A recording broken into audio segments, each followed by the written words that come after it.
nous allons découvrir le principe des styles d'objets. Pour cela, nous avons ouvert deux documents, ici. Nous allons nous positionner sur celui-ci. Nous sommes ici sur cette double page. Nous constatons ici que nous avons une légende non formatée. Nous voulons bien évidemment formater cette légende à l'identique de la légende qui est ici. Pour cela, nous avons déjà créé un certain nombre de choses. Nous avons créé ici donc un style de paragraphe, plusieurs styles de paragraphe dans un groupe légende. Nous avons donc un style pour le titre de la légende, un autre pour le texte et un autre pour la référence. Voilà. Nous allons sélectionner notre bloc ici et nous allons donc par le menu fenêtre aller rechercher une palette. Dans style, nous allons choisir style d'objet. Nous constatons que dans cette palette, nous avons un groupe légende et dans ce groupe, nous avons ici deux styles d'objets. L'un pour les légendes du chapitre monarchie et un autre style d'objet pour les légendes du chapitre république. Nous allons prendre celle-ci, nous cliquons. Nous avons automatiquement formaté notre bloc. Nous allons zoomer dessus. Nous constatons en effet que nous formatons aussi bien donc l'aspect du bloc que son contenu. Donc nous formatons à deux niveaux. Au niveau du contenant, c'est-à-dire l'aspect du bloc, la couleur de fond, l'habillage, et au niveau du contenu, le texte qui est situé dans le bloc. Nous avons exploité donc les feuilles de style de paragraphe. Alors comment nous avons pu opérer cela? Eh bien nous allons le découvrir en nous positionnant sur l'autre document ici. Ici nous avons donc formaté qu'une seule légende, celle-ci. Nous allons zoomer dessus. Donc nous avons formaté le bloc et également donc le contenu, le texte. Nous avons généré ici donc une série de styles de paragraphes. Nous voulons donc mémoriser cet aspect pour le réemployer donc sur les autres légendes de notre document. Alors, comment nous allons procéder? Nous allons nous positionner ici donc sur style d'objet, sur la palette. Et dans cette palette, nous allons créer dans un premier temps un groupe. En nous positionnant sur ce bouton, nous allons utiliser la touche Alt et nous allons cliquer. Nous allons choisir comme nom légende.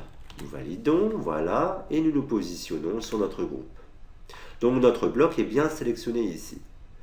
Nous allons à présent créer donc par le menu local un nouveau style d'objet. Voilà. Une boîte de dialogue apparaît. Ici, nous pouvons saisir un titre. Nous allons faire donc ici la légende pour un bloc monarchie. Voilà. Ici, nous constatons que nous avons accès à tous les paramétrages de bloc, le fond, le contour et même les effets ici. Nous avons aussi ici la possibilité de travailler sur les styles de paragraphes qui seraient donc imbriqués à notre bloc et donc à notre style d'objet. Nous allons cliquer ici et nous allons indiquer que le style de paragraphe qui doit être utilisé en premier, c'est titre légende, monarchie. Puis nous allons appliquer le style suivant. Nous validons. Voilà. Nous avons créé ici donc notre style d'objet légende bloc monarchie. Nous allons tester ce style sur la page suivante ici. Nous sélectionnons notre bloc. Nous allons cliquer ici. Automatiquement, nous avons bien formaté le bloc. Nous allons formater donc à la fois donc l'aspect du bloc et son contenu, car nous avons imbriqué dans le style d'objet des styles de paragraphes. Nous allons à présent travailler sur une deuxième partie, donc ici les légendes pour le chapitre concernant donc la République. Alors comment nous allons agir? Eh bien nous allons désélectionner déjà ici. Nous allons juste dupliquer en glissant donc notre style d'objet ici sur le bouton, dupliquer notre style d'objet, double-cliquer ici pour modifier le titre de ce style d'objet. Nous allons choisir ici le nom République. Nous allons à présent nous mettre dans style de paragraphe ici. Nous allons choisir ici donc titre, légende, République. Puis nous allons appliquer le style suivant. Nous validons, voilà, et nous allons tester donc notre style d'objet.